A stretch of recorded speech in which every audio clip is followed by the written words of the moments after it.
NEET study YouTube channel में आपका स्वागत है। इस वीडियो में हम लोग सेमेस्टर 1 BSc 1 अंडरस्टैंडिंग इंडिया का सेट 2 का क्वेश्चन देखेंगे। यानी कि आज सेकंड सिटिंग में अंडरस्टैंडिंग इंडिया का एग्जाम था, ठीक है। यह सेट 2 है, इससे पहले सेट 1 का पेपर हो चुका था। तो इस वीडियो में जो भी स्टूडेंट सेट 2 का एग्जाम देकर आए हैं वे अपना अपना आंसर मिला लीजिए। इसके अलावा जो भी स्टूडेंट कल एग्जाम देने वाले हैं आप इस प्रश्न को देख लीजिए, इसी से बहुत सारे प्रश्न मैच करने वाला है, ठीक है। और मैंने जो भी प्रश्न बताया था वही प्रश्न सेम टू सेम इस मॉडल पेपर में आया है, इसलिए वीडियो को अंत तक देखिएगा। मैं फिर से भी वही इंपॉर्टेंट प्रश्न बताने वाला हूं। तो चलते हम लोग जल्दी से प्रश्न को देखते हैं।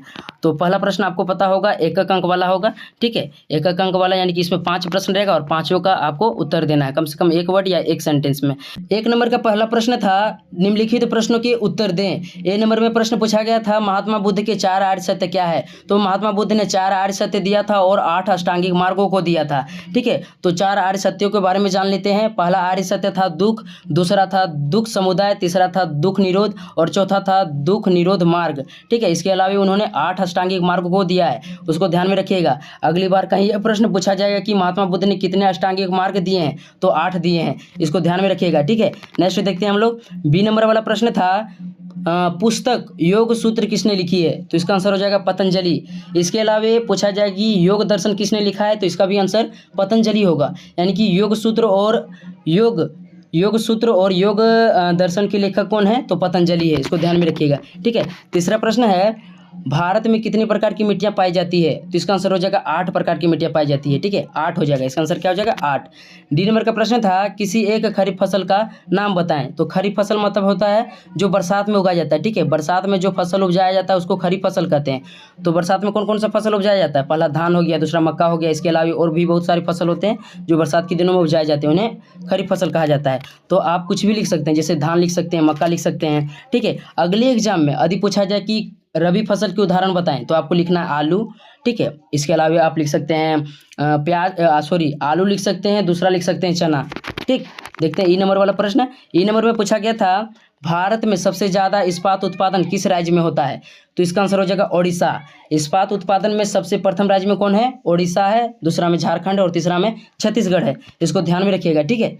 यह भी इंपॉर्टेंट प्रश्न है। नेक्स्ट देखते हैं। अब हम लोग ग्रुप बी वाला प्रश्न देखते हैं। इसमें से केवल आपको 3 प्रश्नों का आंसर देना था, जिसमें से जो प्रत्येक प्रश्न था 15-15 अंक वाला था। तो देखते हैं इसमें किस प्रकार से प्रश्न पूछा गया था। 2 नंबर का प्रश्न था निम्नलिखित किन्हीं 3 प्रश्नों के उत्तर दें, ठीक है।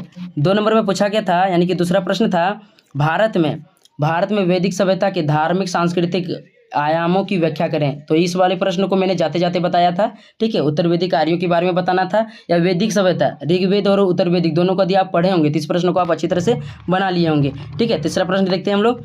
3 नंबर का प्रश्न था भारतीय स्वतंत्रता आंदोलन में सुभाष चंद्र बोस के योगदानों की व्याख्या करें। तो इस वाले प्रश्न को भी मैंने अपलोड कर दिया था, ठीक है। जो स्टूडेंट देखे होंगे वे इसे अच्छी तरह से बना लिए होंगे।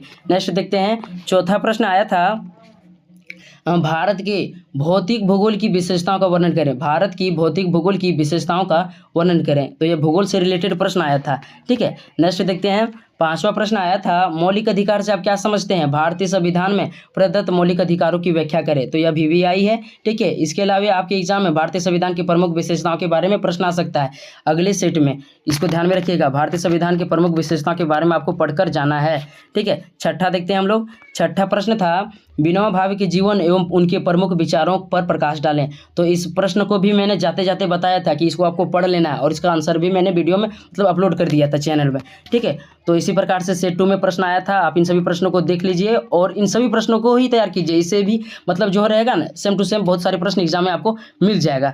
तो आशा करते हैं वीडियो कैसा लगा होगा। तो एक कमेंट करना, ठीक है। एक कमेंट करके बताना वीडियो कैसा लगा। मिलते हैं नेक्स्ट वीडियो में, तब तक के लिए धन्यवाद।